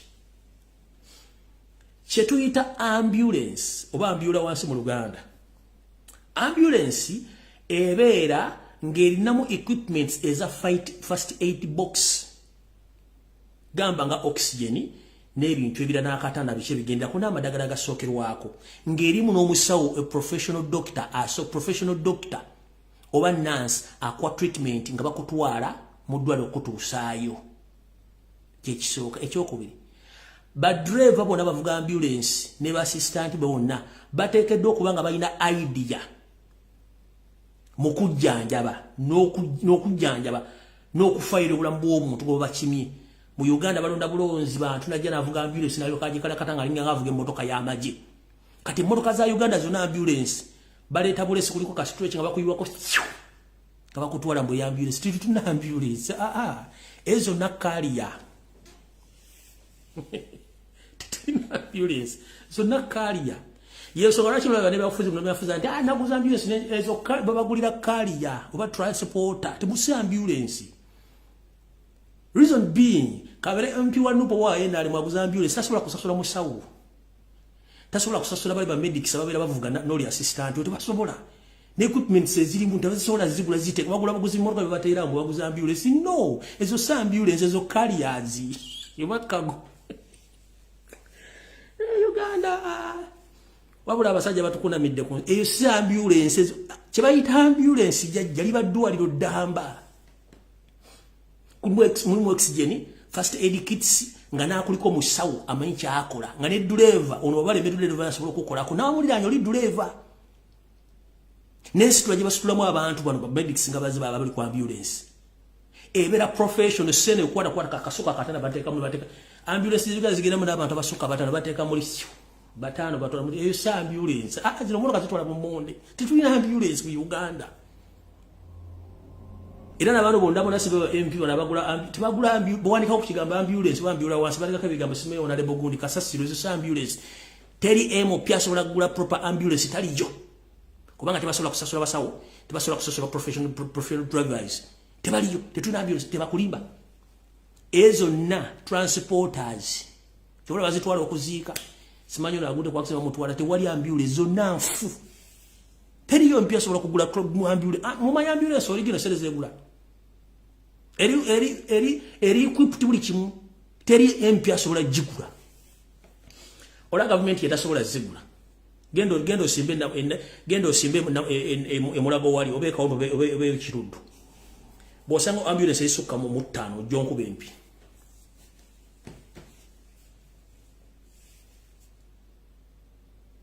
bosanga ambulance 5 ekiruddo bennawe ziri full equipped ojonkuba empi ezo mwagula transporter za kusombera mu bantu nga bagudde ku accident bichi kubatwala kwanguya sa ambulance tekedwa ngo bino kuba musawo agaba first aid ku muntu bamutuusi nga mulimu ne oxygen erimu ne esse kula bulungi nnyo nga temperature erimu mulimu ambulance esobola okubanga esobola okubeza obulamu bw'omuntu oyo mpaka ne bana mutuusi ne zirimu ezimu zirimu n'ebyenje mwino okubera mu ekitenda ngo omulwadde ali comfort ne babaletera ka situation muno mu kisawo ky'omupiira nga babaletera ka sunsulako omuntu mu ambulance yawa ezo nasima bonna bagula zino zi transport zina kutwala abantu tetulina ambulance mu Uganda bwe ziba ziri ku ambulance zina mu 10 ekyenda kyonna si ambulance ne buli omo ona ne bogundi yaguza ambulance kasasiro si ambulance zibagula transport ba carriers achiwakanya gendo jikepere omanye be ambulance bwegula ngeri full equipped ojombulire awo mvuddewo ngenze ku nsonga endala wamma sagala barisa kati tugenze wano mu reality show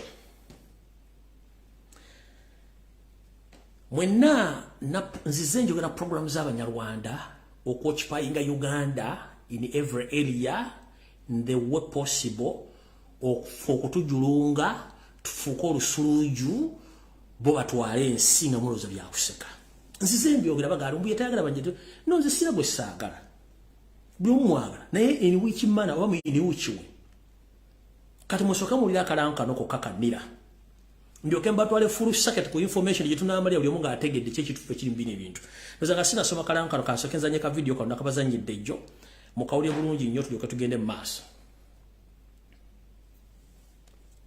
kumwakalabe bulungi nnyo kyekimu ku bibuga ebisangibwa ku luguudo olugatta Kampala ku Masaka era nga lukozesebwa n'abava mu mawanga amalala nga Burundi, Rwanda ne Tanzania.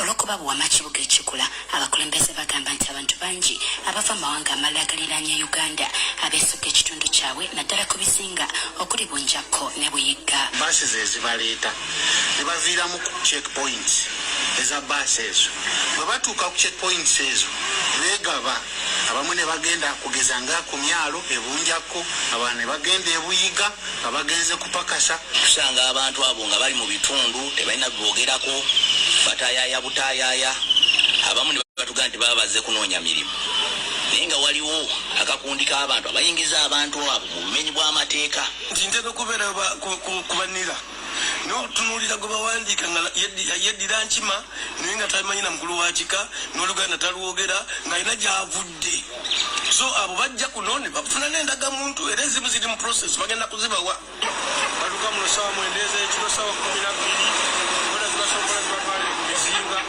ezimanyiddwako mayitire bongerako nti okujja kw'abantu bano kutaataganyiza nnyo obuweereza bw'omu ggundu eri abantu b'ekitundu n'okussa ebyokwerinda ku bunkenke nti mubeera n'ebintu bye muba muteeseteese mu kitundu nti tugeze nti mumala ebudget zemukola emanya nti mu kitundu tulina abantu bwe bati sizira ku statistics zemba nazo naye ne weesanga ng'oluusi tebikoze bulungi olw'abantu abeeyongeramu nga sijjagizanya na gye bateereddeyo kati kantandike bulungi nnyo muwulirize bulungi nnyo kano ke kalango ka Nira egamba bwete the mass enrollment and renewal exercise of the national IDs. The National Identification and Registration Authority, NIRA, will register all Ugandan citizens starting June 2023 up to August 2024. The exercise is directed at renew all cards issued between 2014 to 2015. Negena maso ne kugamba registering the estimated 17.4 million Ugandans who are not registered. Are you kidding me? 17.4 2.4 million Ugandans, they are not registered. Amalina okunyawo ku mazzi. Naye jjukira bano buli lunaku bayingiza abantu abasukka 10,000 mu bbaasi kuyita ku borders z'enjawulo. Kati njala kuba nira omukulu agikulembera mukyala Munyarwanda n'abagikulamu bonna Abanyarwanda bawandika Abanyarwanda bannaabwe. Kati yata kuŋŋamba since 2014 up to 2015 nga kale mugenda kuwandika starting June 3rd mugenda tandika kuwandika mu June mpaka next year 2024 mu August. Mwagala tugamba nti almost a half population of Uganda, they are not registered as Ugandans. They have a national identification card. Really? Mbuza bubuza. Mwagala tugamba half of the population of the indigenous Ugandans, they are not registered. They don't have any numbers. Mbuza bubuza. Mwagala tugamba the half of the population of Uganda tebalina nini numbers, tebali registered. Kubanga 17 Uganda da million zilimu million nga 45 kati 45 bojjako linda kuwa no malo okulaba. Linda kuwa no malo okulaba katono nnyo wano omanye ebintu byaffe byakubala bulungi wano ku internet tubibalaba abantu babitegeere bulungi nnyo. Tubale tuli million 45 minus katubale 18. Oyera kungamba nti banna Uganda ku bukada na mbutana bukada 27 bwira ndaga muntu. Ekumi lo mudate bwina tambulije stalinga.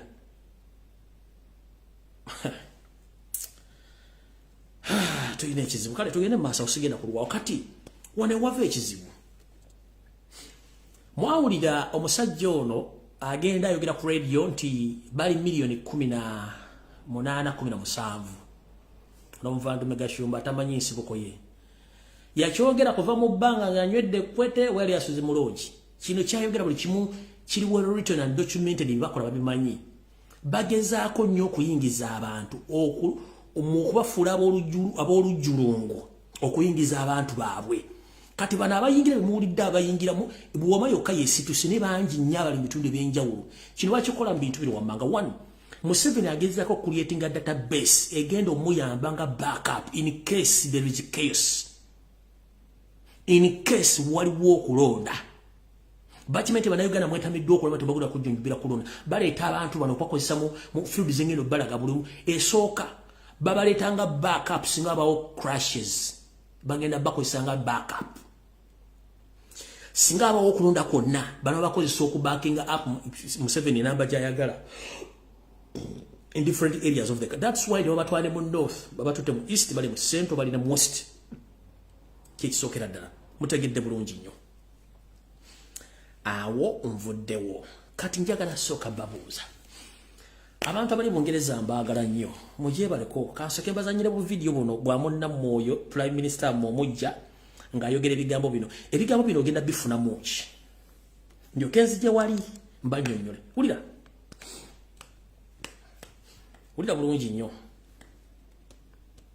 Swiftly returned either to your home country or to a safe country where your asylum claim will be considered.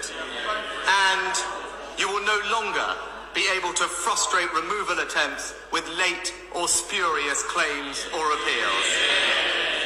And once removed, you should have no right to re-entry, settlement or citizenship.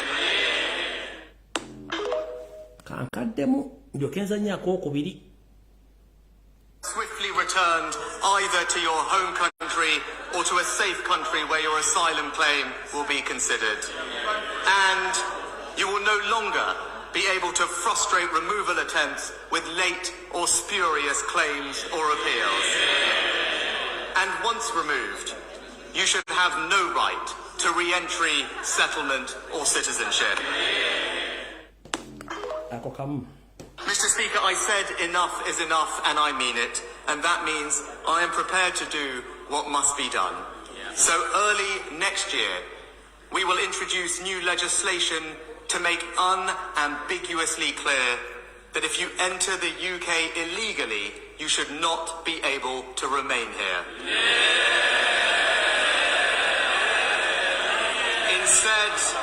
Instead, you will be detained and swiftly returned either to your...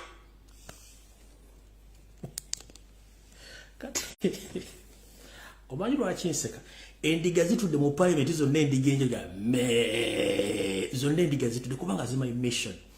Omanyi bakaddugala bannange tulina ekizibu kimu bwe nzija netuuka mu Europe oba ensi yonna nenfuna akatabako ndowooza nti natuuka oba totuuse bakozesa netebasobola kati kikino kambabuli kino mukitegere bulungi waliwo mission enekusifu gye mutamanyi golooza of all countries waki basalawo bateeke abantu bano e Rwanda. Olowooza lwaki Israel yasooka kufuna Rwanda gye babateeka abantu bano successfully batwale bakomekeza bayingira Uganda. Golooza lwaki bajja abantu e Rwanda ne Burundi babayingiza Uganda bakuliyetinga space etya. Rwanda yasasula timu ya Arsenal baleka kapande visit Rwanda. Sent imperative sponsorship deal we. Kati uliawo ngane PSG nayo netika ko visit Rwanda. Eno sponsorship ya amaanyi. Golooza Rwanda musizo nezi mu Africa yinasere sobola okusponsoringa timu bbiri ez'amaanyi mu nsi yonna. PSG ya France ne Arsenal ya Uganda ya UK. Ba promoting ekintu kino nga hidden mission yino. Tata ne mama ali Ongereza ojja kuzza omusango ina citizenship bagenda gikansolingamu. Ojja gezaako kola claim oli byayogedde. They are no longer going to accept that claim bagenda kukwata bakusule Rwanda. Abantu bonna abayingira mu Bungereza oba mu butufu mu kyamu ng'osaba sayira bagenda bakwata mu babateeke Rwanda. Kino wakikola mu hidden message eri wabagala kendeeza namba ya muddugavu. Babakwata basule Rwanda. Kati bano bakuliyetinga space ey'abantu abagenda okudomitinga eggwanga eryo ko abagenda bakuliyetinga space e Burundi ne Rwanda. Bakuliyetinga eyo kye tuyita second world country. Nga surplus ate y'abantu abava ennyo bajijja waliwo yandibadde ne bagifutinga bagireeta Uganda ne bakuliyetinga second country mu Burundi ne Rwanda okubanga bagenda teekayo abantu bonna bateetaagisa. Naye nga system bagenda kikola nga kiri mu ngeri temujja gitegeera nga ne wona citizenship mu ngeri basobola gisazaamu ne bakuwandikira ebintu ne bakuteeka mu detention ne bakudeporting ne bakozesa Rwanda. Bano bagenda bayambako okuddamu okulikolonizinga akatundu ke tuyita East Africa ne Congo. Era abantu bagenda kozesebwa okutandika okuyingira mu nsonga za Congo n'okuyamba ku bintu biri sensitive nnyo byogera okutandika okukola emirimu gyabwe gye balina okukola ey'abantu bano. So mugendere nti bano basindika abantu abaavu bajjeeri bakuliyetinga space y'abana bagenda okuva mu zinensi z'abantu. Mujja kitegera nga luno ensendere zigenda okwadoptinga system ya Bungereza yakoze eyo. Kati baddira abantu bane babajjeeri n'abayingiza mu Uganda ne bakuliyetinga space y'abale bagenda okujja. Kubanga ziri government zigenda teekamu ssente nnyingi nnyo okukola infrastructures ne facilities ezigenda okubanga zisobola okumaintaininga abantu abo. Kati bali bambaavu mponga byoya babasindika abazze n'offe mu Uganda bakuliyetinga space y'abale bagenda okuva mu ziri ensi okusingira ddala Bungereza n'ensenda zigenda kiyingiramu. Bajje bakuliyetinga second world country mu Africa ye Rwanda slowly by slowly kijja. Kati bana abasajja bagenda batwala okusoma management bagita bagenda batwala okusoma kye tuyita management skills politically n'emitendera emirala bajje nga basoma system okuba nti bagenda okufuuka ba managers.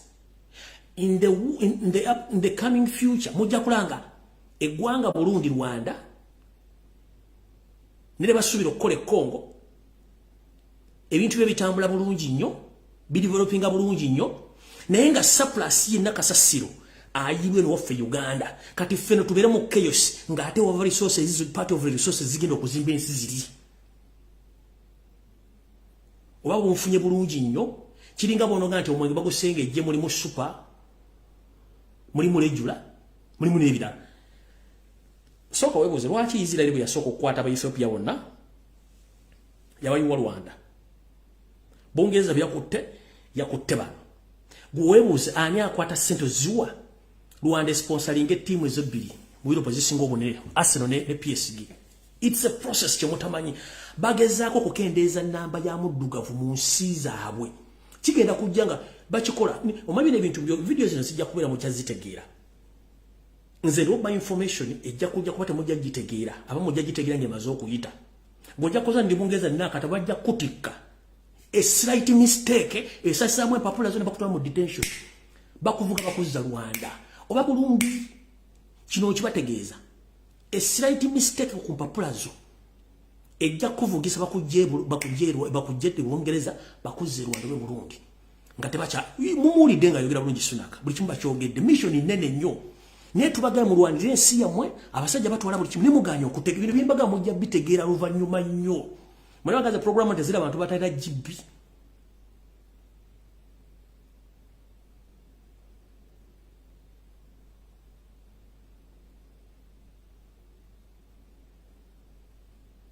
tezira abantu batayira GB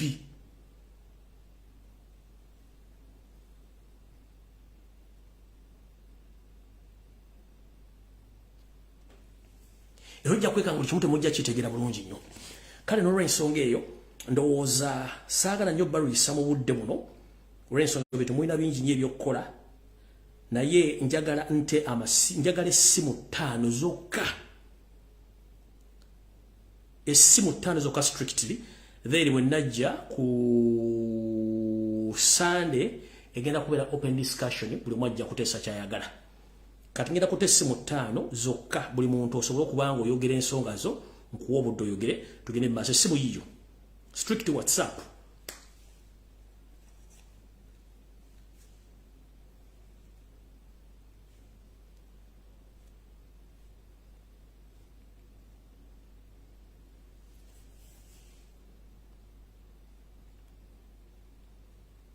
enamba yonna gitaddeko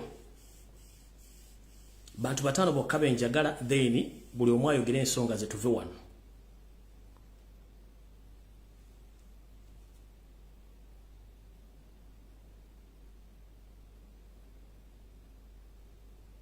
njala bantu 5 bokka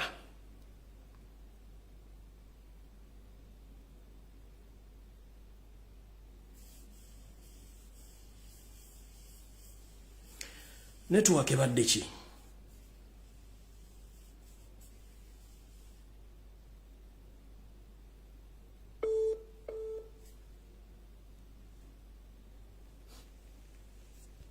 Sebo oli ku live sebo de eddoboozi liri wansi nnyo Abannayuganda obubaka bwe mbasindikira bwa security manye ekintu ekiyita Abanyarwanda nga babayingiza mu Uganda mu mabaasi tubadde tubyogerako era tubyogeddeko emyaka ng'esatu naye nga tebawulira kati mutandise okugulaba ku mawulire gammwe aga bulijjo kweri ku mawulire gano aga TV za Uganda bino ebintu tebiri serious tukwatagana ku security yaffe weebuzeeko timing ey'abantu bano okugenda okubeera nga babongezezza okuyingira Uganda enkya n'eggulo weebuze lwaki mu kiseera kino Museveni tumutadde ku nnyinga Museveni yabba akalulu ate Museveni alina obuvuyo bw'abadde ateeka mu nsi eza Ethiopia South Sudan Congo M23 ADF ati batandise okuwa abaana n'ezibbomuzi nga zibatulisa olaba omubaka oli Oulanya w'engulu yavuddeyo nga omubaka si wa NUP naye mbaka ali patriotic n'agoba abantu abasenze mu kifo kye baasuubira okuba nti bali ku mission yakusaanyawo bali ababeerawo ab'omu kitundu ekyo kati nze obutamala budde njagala kuwonyera Bannayuganda nti bino ebintu biri kwalaali tebiriko muzannyo enteesa yange kandeka balala bafuneko omukisa bateese wali kumpuliriza toyanzanya muganda wange amina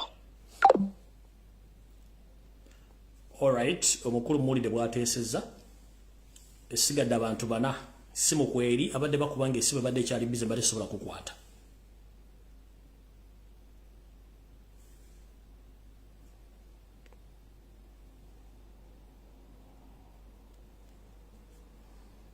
Bobo kubanga toina network please. Hello. Hello. Yes. Jebale kwasewa. Nkali nyamu nawe jebale ko. Alaze. Njogera ko ne mukulu Lumbuye ono. Mama oli ku live nkukutte yogera ensonga. Jebale kwasewa bale kutuweereza ensonga yange eri. Enyaba. Ensonga yange eri nti Teacher Lumbuye. Fika bannannyini nsi twagivaako tugiviiriddeko ddala. Bannannyini nsi tugiviiriddeko ddala olw'ensonga tugirekedde bantu bagwira ffe bennyini twetya n'osanga omukyalo olina abaana bo babatulugunya tolina kyolya naye ne bagamba bonnange situkiramu n'ogaana okusituka. Ompulira Teacher? Nkuwulira n'ensi ekuwulira. Kati n'obeerawo nga tulekedde Teacher Lumbuye abalwana, tulekedde yeekolera, tulekedde Julius Katongole, tulekedde Kabuye Boston, abali ekwegamba ffe abali ku Guno tetusobola kwerwanako naddala abakyala.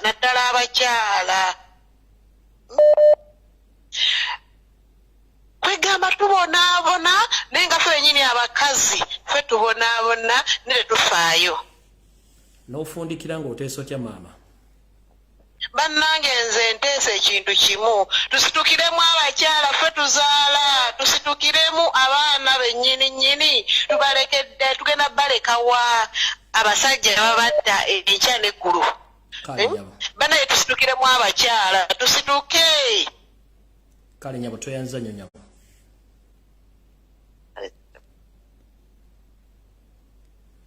Hello. Hello. Hello, Teacher Lumbuye ogamba otya so? Nyabo lyotya nyabo. Ndi bulungi nze mukyayi gwa Bobi. Nyabo. Teacher Lumbuye tusiibya nnyo empeerezaayo. Nyabo.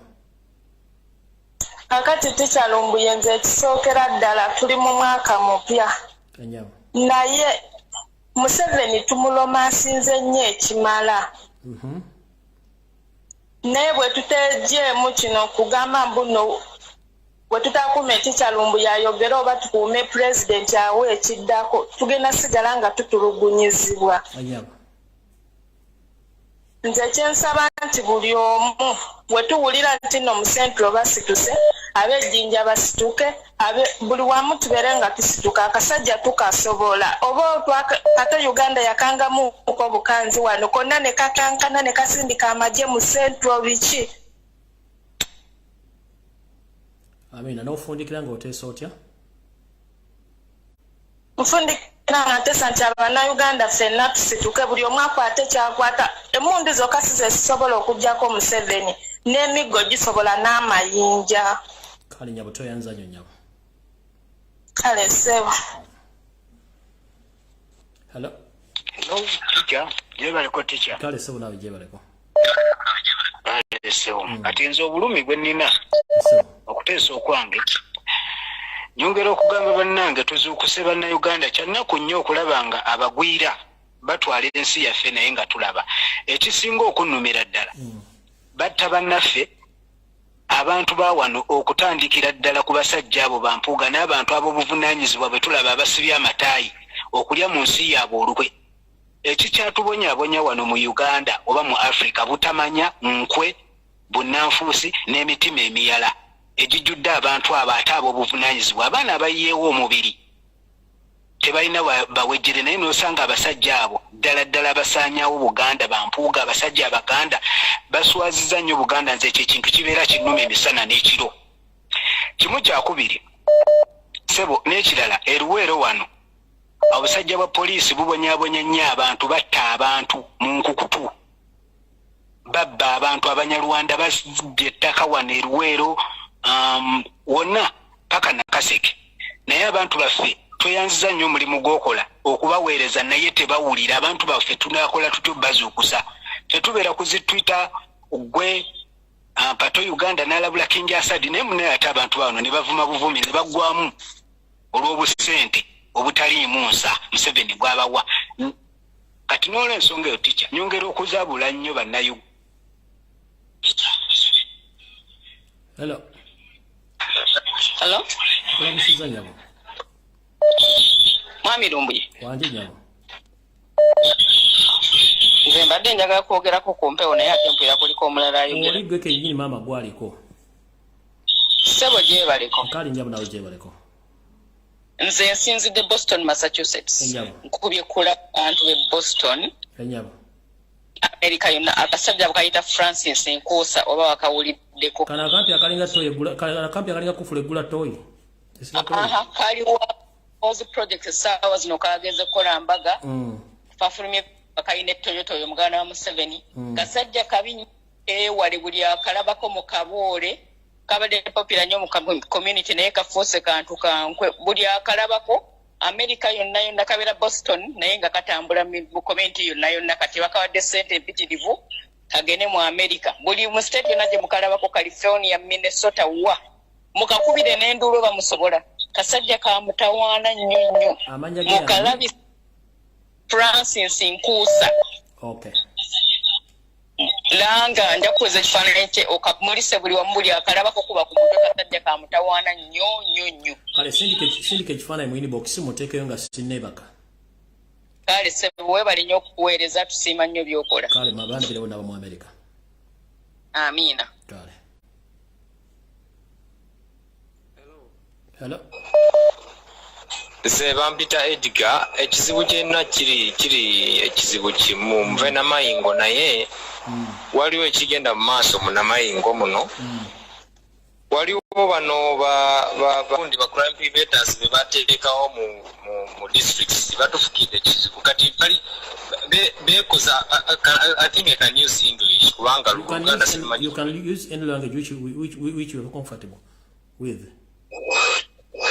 So these guys who were put on the guys who were put to act as the crime preventers, they are the ones who are now stimulating all what is happening right now. The way you're seeing our boys and girls being caught up when they are at night, when they have gone to do other issues at night.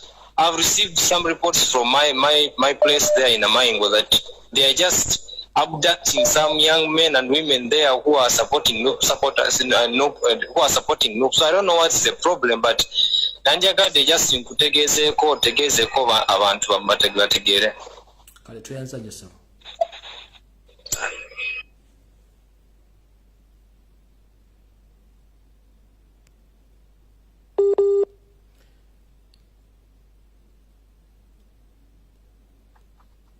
Hello. Nalamusizaako mwenna. Naffe tukulamusizaako nyabe nse kuwulira. Mwebale kuweereza. Kale mukangula kutobozi tugende. Obubaka bwange njagala busooke butuuke wa Honorable Mpuuga, leaders of opposition. Juzi yagamba mbu ye tali mu politics wa kulinnya ku mmeeza. Ate tumulaba nga buli kiseera yeetegaanira amonge. Simanyi oba twamutuma kwetegaanira amonge twagala atubuulire. Simulabangako ng'aga nti abaana babakutte webati ne bwebati babate. Yagenda kukolera Museveni oba yagenda kukolera ggwanga. Nkimanyi awulira era nkakasa kwali. N'obulala bugende eri babbuloga b'emyalemu nga beerimbise mu Nuupu. Nga naye bw'ovaayo n'oyogera ku bintu ebiruma abantu ng'enkeera babiddako nga babifuula ebisubi ng'ate balwanyisa ggwe ng'ate bagamba nti b'opposition. Bannange beddeko nja kubamenya amannya Ivan Bruce Sendege n'omukyala gwe bayita Sewungu bwe muba temusobola muze wansi. Muleka abantu pulezidenti waffe yagamba mutweyungeko bwe muba temusobodde mutuviire muve mu kkubo lyaffe kati bwe muba mwe mwatuuka muve mu kkubo lyaffe ffe tugenda mu maaso.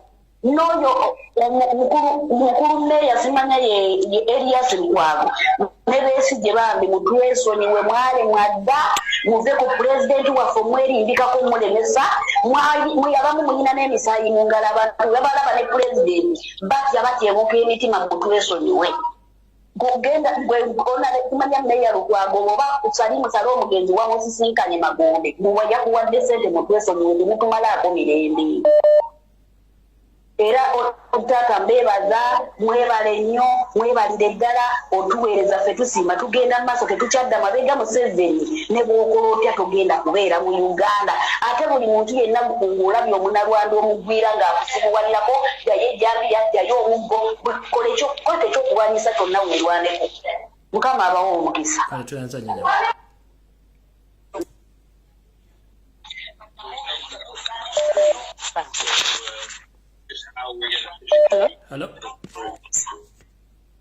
Hello. Mama gwaliko.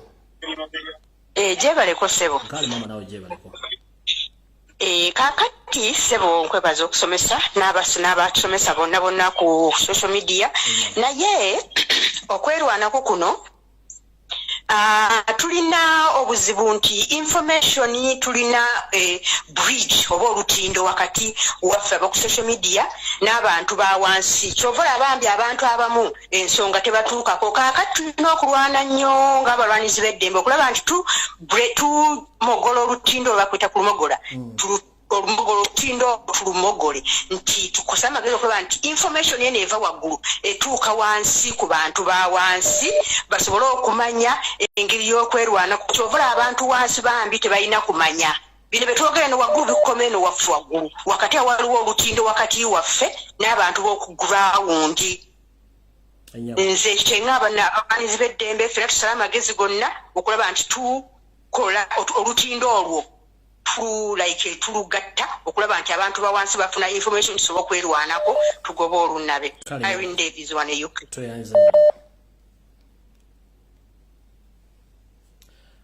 Alright, gwali konsigaza abantu babiri nzigala program. Hello. Sebo kwoli.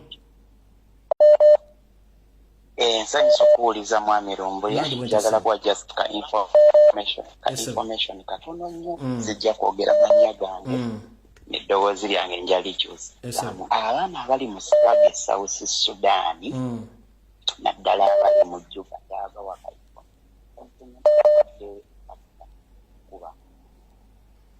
mwegendereze nnyo okubeera ompulira tukuwulira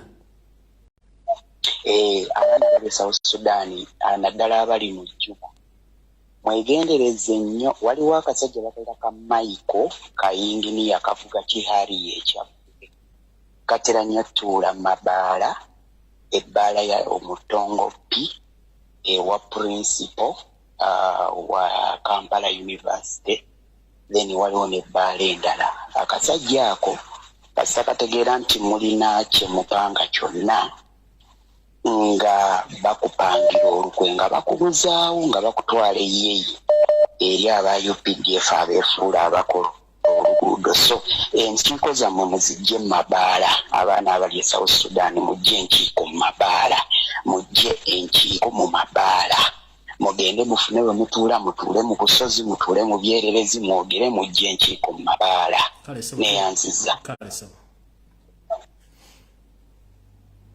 Hello. Mama gwa semba tufundikire Kulamusiza teacher. Nange bwento nyabo fundikira tugende. Kati bannange ensonga ya Mr. Mpuuga nze siyagala namuyita honorable. Ekyamazima talina kyakoze. Twayonoona ebiseera yaffe bingi nga tunoonyeza abantu abo obululu. Naye ekyamazima Mpuuga talina kyotukoledde, talina kyotuyambye, simanyi na kumanya. Kuba pulezidenti ali ku ki? Kuba yandituyambye n'atuggyira omugugu mu kkubo ne tusobola okutambula. Naye bannange omugugu gwa Mpuuga gutumazeeko emirembe mu mitima. Abaana b'abantu bafudde ku lw'abo abasajja. Abaana b'abantu balemadde ku lw'abo abasajja. Naye omusajja Mpuuga talina kyakoze. Omusajja Mpuuga talina kyatukoledde yadde. Ensonga endala bannange ensonga ya Muwanga Kivumbi bannange naye atuviire batuviire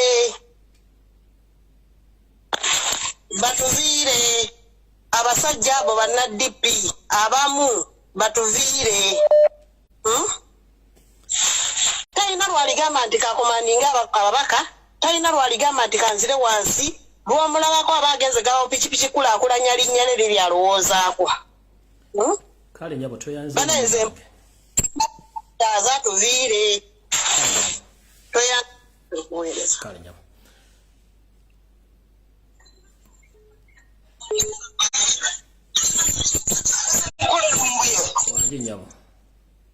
webale tuweereza nze nemeddeko wadde oyo abadde asemba kuliko omwaka kyakukulike kale endowooza yange ebadde bweti abantu bannayuganda kye batalaba nga bw'olaze ka vidiyo akogundi prime minister we London UK balina okumanya nti nno plani bagiteesaako dda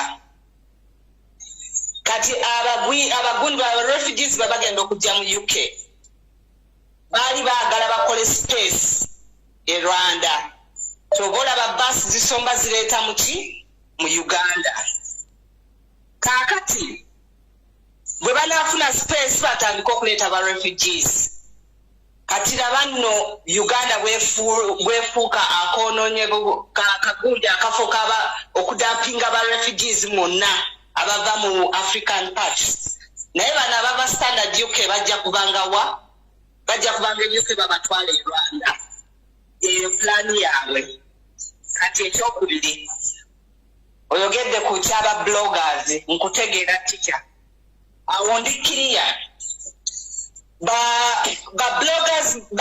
waliwo ba bloggers baffe abefudde nti no I know more batwesonyiwe kubanga buli omu yajja ku lulwe mu struggle buli omu yajja ku lulwe era ffenna tusitudde buli omu asitudde mutwe gugwe naye nze njagala ŋŋambe Jeff oyo Jeff yani oyo Jeff oyo wa Kyoto ngateko Patricia ngateko ne Ivan mpulira bulungi munoonye content wamwe bwe mbate musobola then mubireke mulekerawo okukola ki okututabula buli omu alina good platform gyagendako n'ategeera kati ffe abalina 5 GBs twasalawo okusigala eno kati bali mmwe bwe muba mulaba mwagala kutwala ba 0 GBs bemba mutwala kubanga ffenna twetegerera kyekyo kyembadde njagala okwisawo olunaku lwaleero kitawe bale tuweereza nze sinziza kale bayi German kale mukama akonkomere nawe bwotyo akuume